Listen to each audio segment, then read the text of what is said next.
Part 2 उस शाम की बरसात। विक्रांत ने हंसते हुए पूछा। शांभवी अपने पर्स को सिर पर रख कार की तरफ दौड़ पड़ी। विक्रांत ने कार का दरवाजा खोल रखा था। शांभवी के कार में बैठते ही विक्रांत ने गाड़ी आगे बढ़ा दी। थोड़ी देर में ही विक्रांत की कार सड़क पर दौड़ने लगी। बारिश ने भी अपने बरसने की रफ्तार तेज कर दी।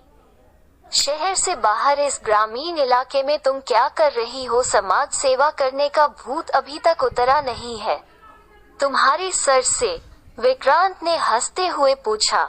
समाज सेवा मेरा शौक है, पर मैं यहाँ समाज सेवा करने नहीं आई थी। बगल में मेरा स्कूल है जहाँ मैं पढ़ाती हूँ। आज सवारी नहीं मिली, इसलिए यहाँ खड़ी थी। शांभवी ने भी मुस्कुराते हुए जवाब दिया। ये समाज सेवा नहीं तो क्या है मैडम? शांभवी, तुम यहाँ के ग्रामीण क्षेत्र के सरकारी स्कूल में लड़कियों को पढ़ाती हो, जबकि यदि तुम चाहती तो शहर के किसी भी अंग्रेजी मीडियम स्कूल में नौकरी कर सकती थी, लेकिन तुमने अपनी शिक्षा का उपयोग उन बच्चों पर करना ज्यादा उचित समझा जो महंगे महंगे स्कूलों में नहीं जा सकते। ये भी तो एक तरह की समाज सेवा ही है। विक्रांत ने हंसते हुए कहा। तुम ठीक कह रहे हो विक्की, गरीब घरों के बच्चे महंगे स्कूलों में नहीं जा सकते, पर हम जैसे पढ़े लिखे लोग तो ऐसे स्कूलों में आ ही सकते हैं जहां उन बच्चों को हमारी जरूरत है। शांभवी ने गंभीर लहजे में जवाब दिया।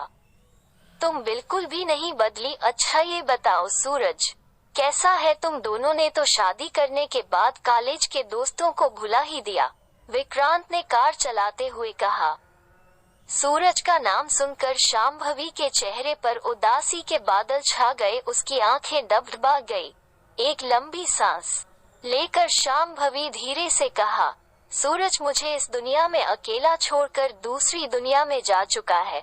शांभवी की बात सुनकर विक्रांत ने चौंक कर अचानक गाड़ी का ब्रेक लगा दिया। विक्रांत ने आश्चर्यचकित होकर शांभवी से पूछा, हाँ विक्की, सूरज एक लड़की की इज्जत बचाते हुए एक गुंडे के हाथों मारा गया। मैंने सूरज की आखिरी इच्छा का मान रखते हुए उस बदमाश को जेल भिजवाया, और यही जहां सूरज ने अंतिम सांस ली थी, यही के सरकारी स्कूल में पढ़ाने लगी। मैं यहाँ की लड़कियों को आत्मरक्षा की शिक्षा भी देती हूँ।